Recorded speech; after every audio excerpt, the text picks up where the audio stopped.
성경 마태복음 3장 13절에서 17절입니다. 마태복음 3장 13절에서 17절입니다. 우리 주신 말씀 한 목소리로 받들어 읽겠습니다. 이때 예수께서 갈릴리로부터 요단강에 이르러 요한에게 세례를 받으려 하시니 요한이 말려 이르되 내가 당신에게서 세례를 받아야 할 터인데 당신이 내게로 오시나이까? 예수께서 대답하여 이르시되 이제 허락하라.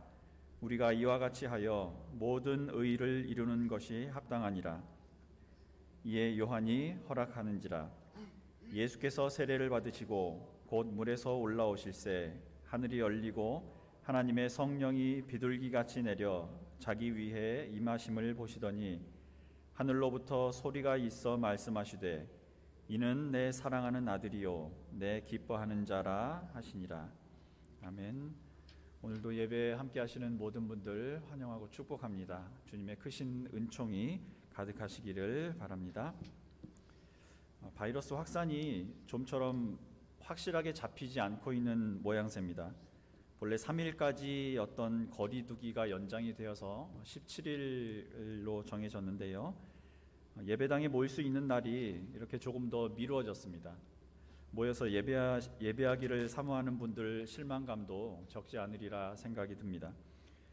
그러나 우리는 이 모든 일들이 하나님의 손 안에 있는 것이라는 걸 잊어서는 안 됩니다. 그러니 한자리에 모이지 못하는 것을 안타까워하기보다 이런 상황 때문에 생계에 점점 더 큰 어려움을 겪고 있는 분들 또는 이 상황을 벗어나거나 통제하기 위해서 현장에서 애쓰시는 분들을 위해 조금이라도 더 관심을 갖고 기도하는 일이 먼저일 거라는 생각이 듭니다. 지난 한 주간 기독교인이라는 이름이 이렇게 가슴 먹먹하게 다가온 적이 별로 없었던 것 같습니다.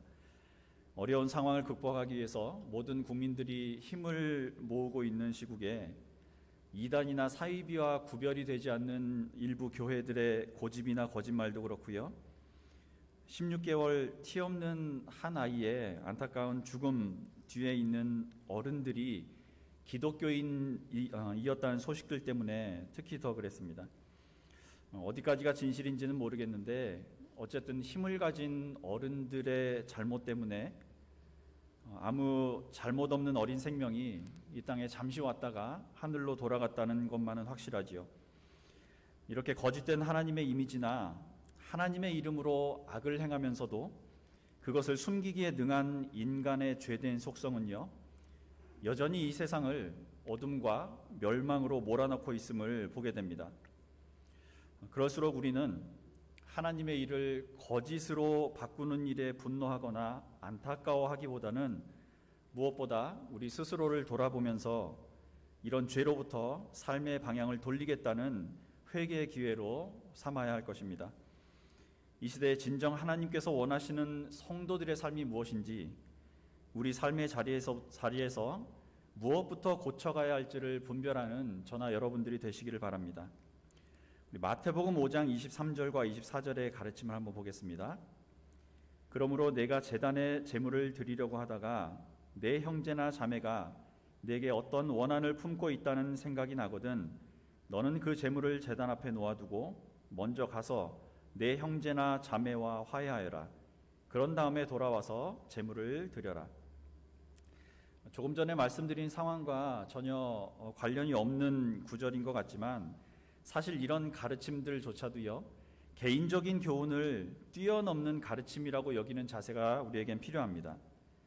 그동안 살아오면서 내가 망가뜨렸거나 혹은 일그러뜨린 인간관계들은 없었는지 돌아보라는 뜻 외에도요, 하루하루 먹고 살 일이 위급해서 자신의 인생과 하늘을 원망하는 이들을 보고도 못 본 채 하진 않았는지 돌아보라는 의미로도 받으셔야 한다는 겁니다.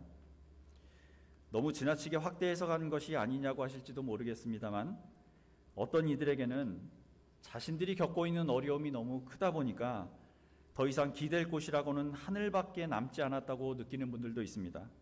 그리고 성경은 그런 일을 당하는 이들의 울부짖음과 호소를 하나님께서 들으신다고 교훈합니다. 비록 내가 직접 쌓은 개인적인 원한들이 아닐지라도 내 주위에서 하늘 향한 원망이나 도움의 기도가 있다면 훗날 주님께서 그들을 돌아보지 않았던 책임을 저나 여러분들에게 물으실지도 모르기 때문입니다. 우리가 한 마음으로 이렇게 함께 모이는 교회가 더 큰 일을 할 수 있는 것은 확실하지만요, 지금은 그럴 수가 없는 상황이지요. 그러니 교우분들 각자가 가정이나 직장, 학교에 흩어져 있는 또 다른 작은 교회들이라고 여기셔야 됩니다.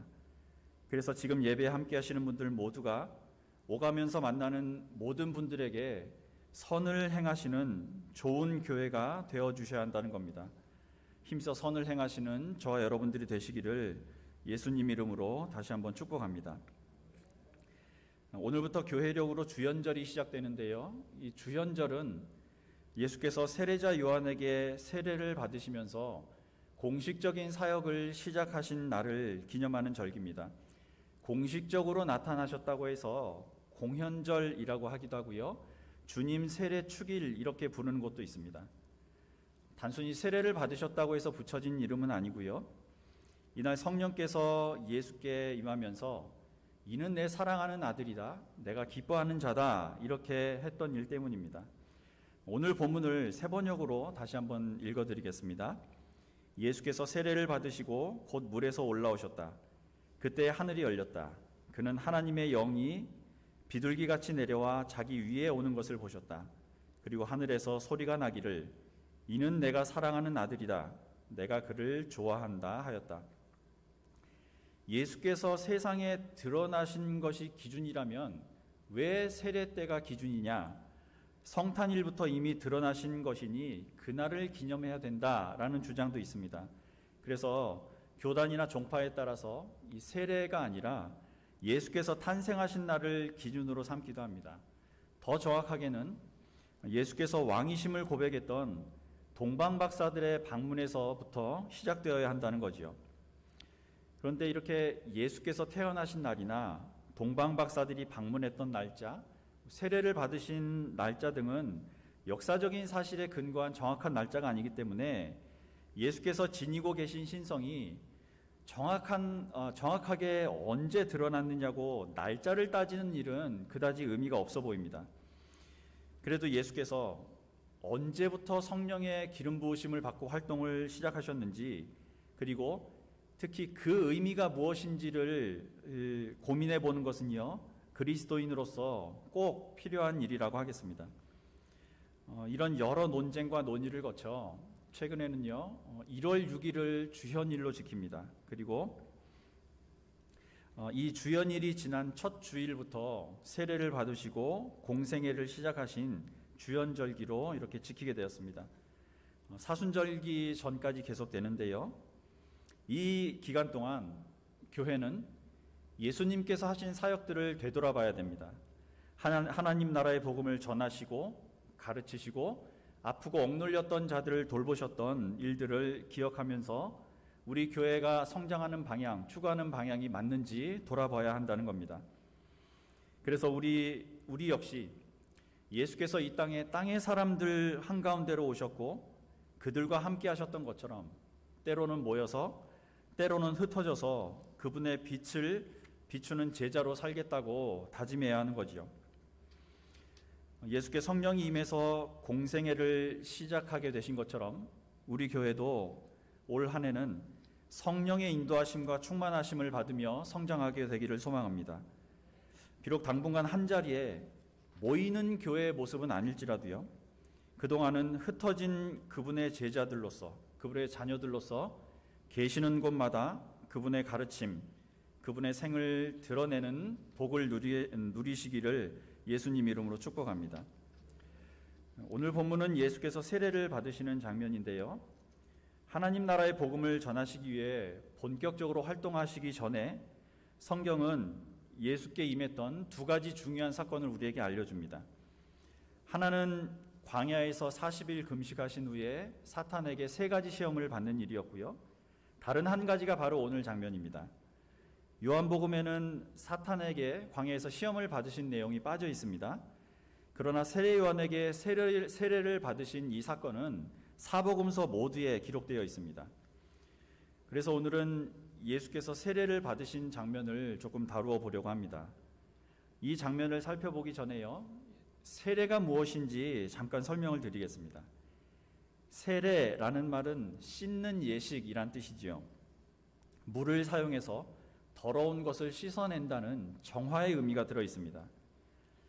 이 형식으로만 보자면 기독교에만 있는 의식은 아니고요. 유대교나 다른 여러 종교들에서 개종 또는 그 종교로 들어오는 입회의 의미로 행해지던 의식이었습니다. 기독교에서 행해지는 세례는 인간의 죄를 씻어주시는 하나님의 능력과 자비를 고백하는 예전입니다. 그래서 세례를 받는다는 것은 예수께서 다시 죽으셨다가 다시 살아나신 것처럼 우리도 그분과 함께 부활해서 새 생명에 이른다는 뜻인 거지요. 낡고 나쁜 습관들을 못 버리고 가족이나 이웃에게 고통을 주던 자신의 옛 모습을 씻어내는 것, 그리고 그리스도의 사람으로 새로운 인생을 살겠다는 것이 이 세례의 의미입니다. 그래서 본래 세례의 방식도 온 몸을 씻는다는 의미로 물속에 완전히 들어갔다 나오는 형식을 취했었는데요. 그러다가 유아 세례 같은 경우에는 사고의 위험도 있고요.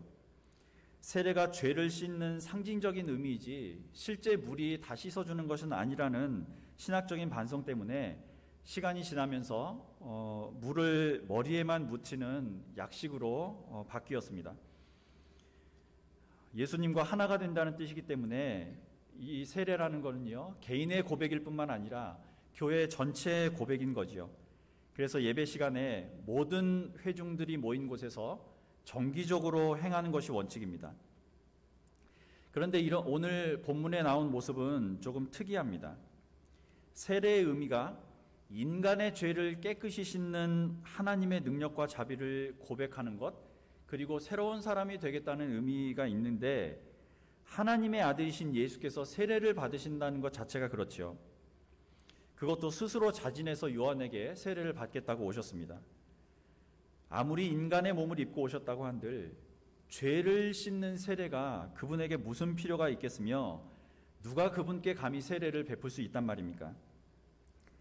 제가 지금 드린 이 질문은요, 초대교회 성도들에게 매우 큰 고민거리였습니다. 예수님은 죄가 없으신 분인데 도대체 왜 인간의 죄를 씻는 세례를 받으셨을까 하는 문제인 거지요. 그런데 마가나 누가 공동체에서는 이런 질문이 크게 문제가 돼 보이진 않습니다. 이 두 복음서에는 이 장면을 묘사하면서 그냥 예수께서 요단강에서 세례를 받으시고 물에서 올라오실 때 하늘이 갈라지고 성령이 비둘기같이 임했다, 이런 이야기만 간단하게 전하고 있거든요. 그런데 오늘 함께 보신 마태복음, 이 마태 공동체에서는 이 문제가 조금 대두가 된 것 같습니다. 그래서 이 세례를 받으시는 문제에 대해서 조금 다르게 접근하고 있습니다. 이 질문들에 대해서 설명하려는 구절들이 덧붙여져 있는 거지요. 그래서 다른 복음서에는 없는 오늘 본문처럼 질문과 대답이 기록되어 있습니다. 오늘 본문 13절 14절입니다. 그때 예수께서 요한에게 세례를 받으시려고 갈릴리를 떠나 요단강으로 요한을 찾아가셨다. 그러나 요한은 내가 선생님께 세례를 받아야 할 터인데 선생님께서 내게 오셨습니까? 하고 말하면서 말렸다.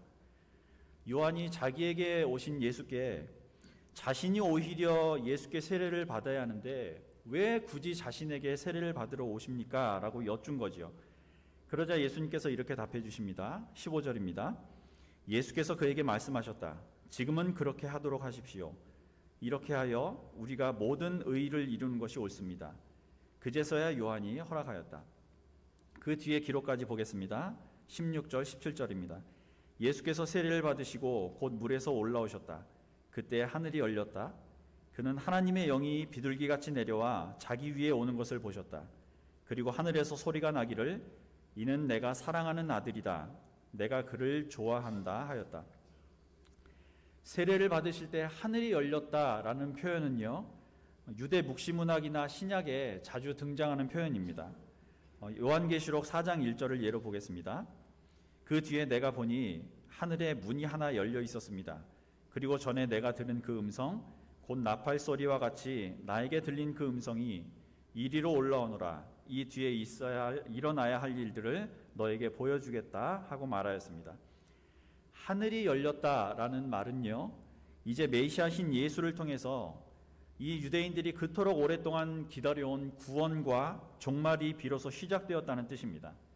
성령으로 기름을 붓고 그분의 힘으로 아들이신 예수 그리스도를 무장시켜서 그 소식을 전하게 하겠다는 선포인 거지요. 그리고 하늘이 열린 이후에 예수께 들려온 음성이 있었습니다.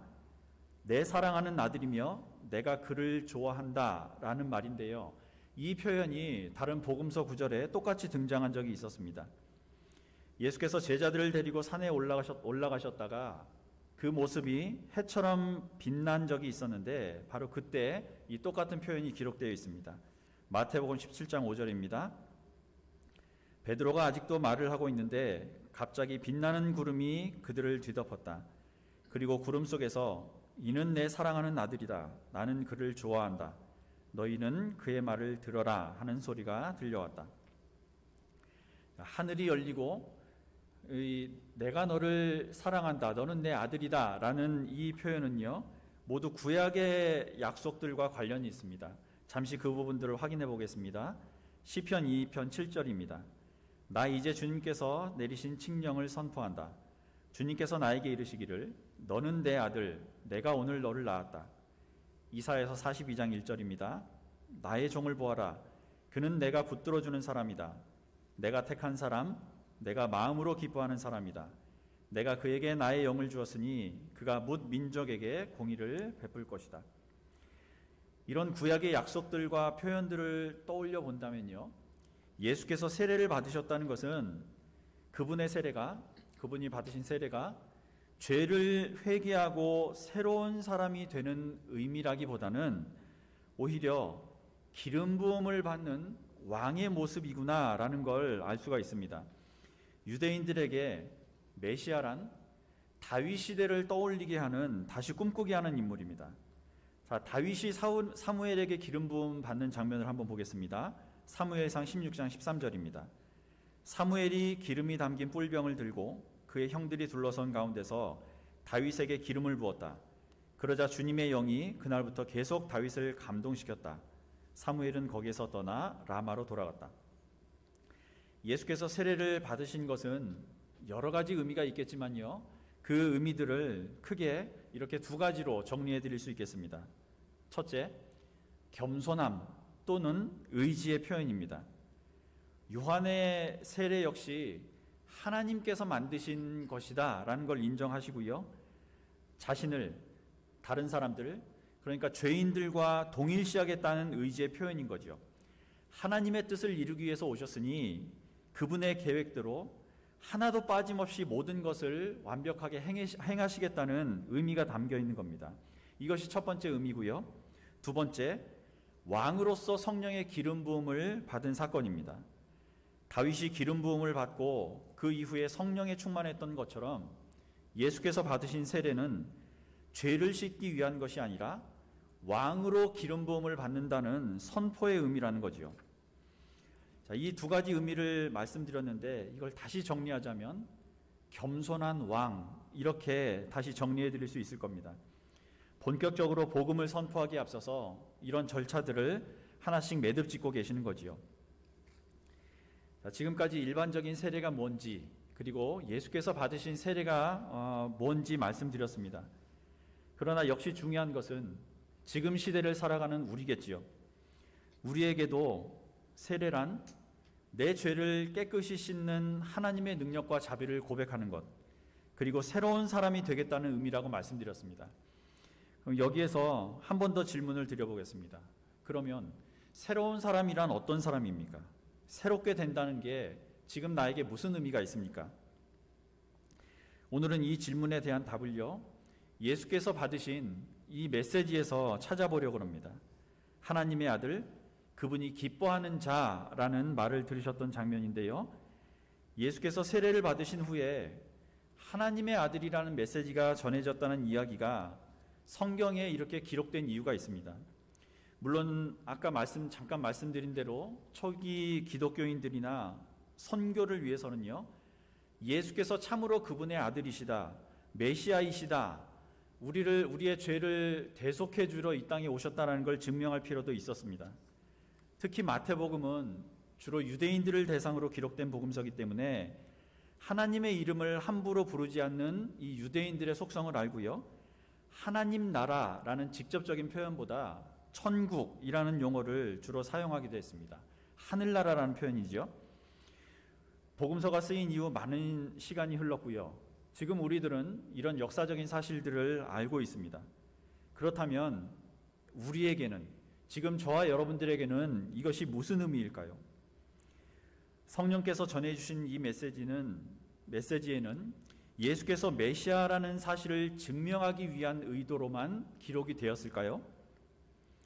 성경은 우리가 지금 알고 있는 것보다, 혹은 우리가 기대하고 있는 것보다 훨씬 더 깊은 뜻이 들어있는 하나님 말씀입니다. 과거의 일만을, 과거에 예수께서 메시아다라는 것을, 이 사실을 증명하기 위해서 이런 과거의 일들을 드러내려고 기록된 것들이라면 연대까지 정확하게 기록한 역사책들이 더 의미가 있겠죠. 자, 이 부분에 대해서만 잠깐 말씀드리고 마무리하겠습니다. 오늘 이 세례가 있기 전에, 이 사건이 있기 전에 세례자 요한은 예수님에 대해서 이렇게 증언합니다. 11절을 보겠습니다. 나는 너희를 회개시키려고 물로 세례를 준다. 내 뒤에 오시는 분은 나보다 더 능력이 있는 분이시다. 나는 그의 신을 들고 다닐 자격조차 없다.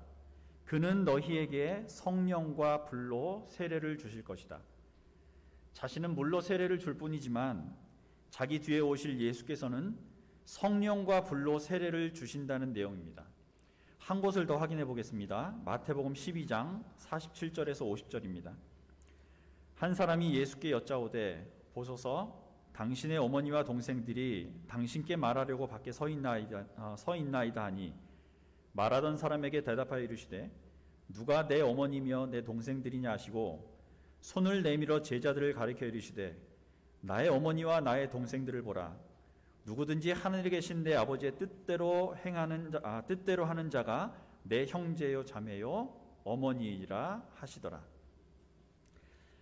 자, 세례라는 건 새 사람이 되겠다는 의미인데 그 새 사람이란 어떤 사람이냐는 질문을 아까 드렸습니다.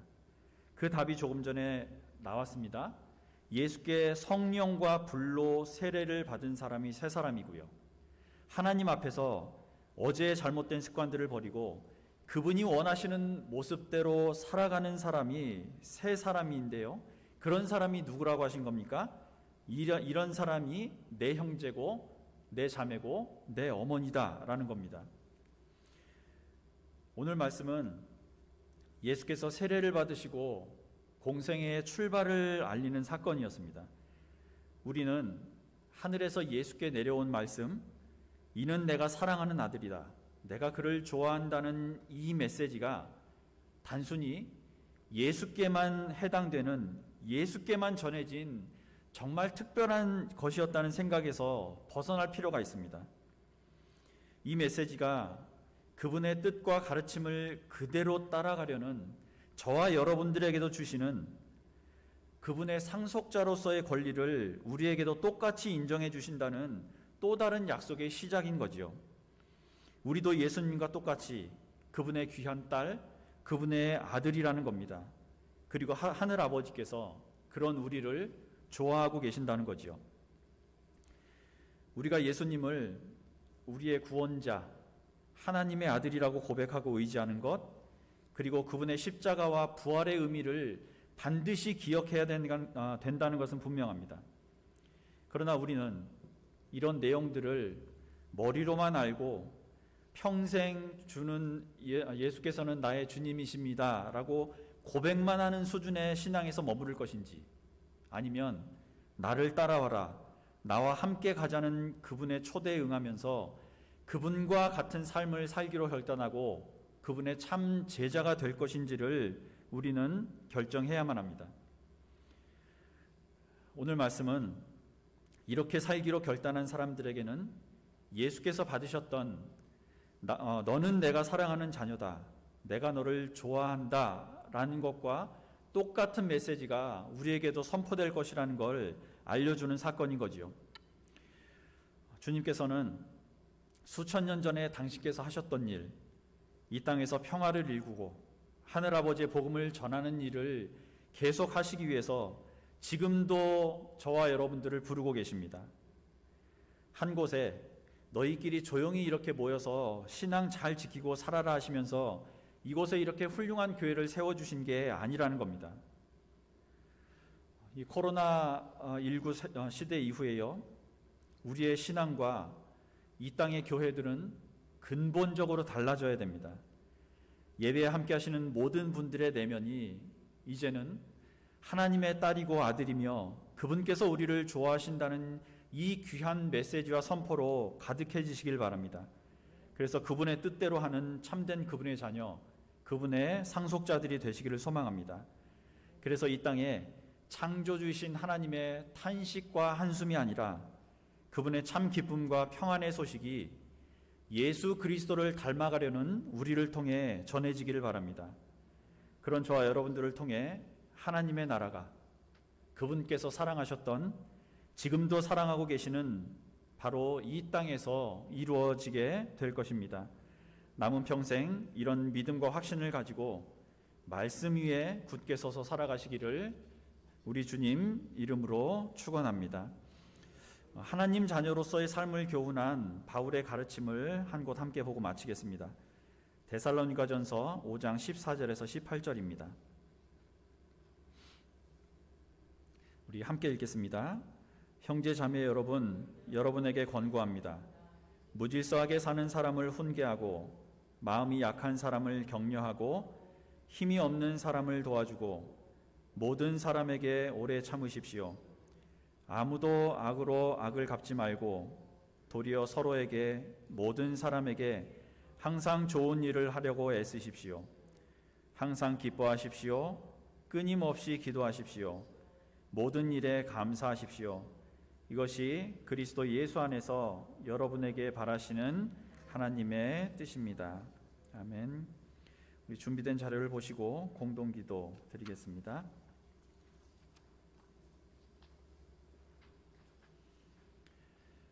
이 땅에 스스로를 드러내신 주님 모습을 가만히 생각해 봅니다. 행복한 사람이 불행한 이들을, 건강한 사람이 아픈 이들을, 형통한 사람들이 실패로 무너진 이들을 돌보고 보살피는 것이 하나님 나라의 시작임을 가르쳐 주셨습니다. 우리의 탐욕으로 모든 것이 뒤집혀 질서를 잃어가는 시대입니다. 낡은 것과 새 것, 의와 불의를 생각만 하다가 뒤늦게 행함이 없었음을 후회하며 주님 앞에 부끄러운 마음 들고 서는 일이 없게 하옵소서.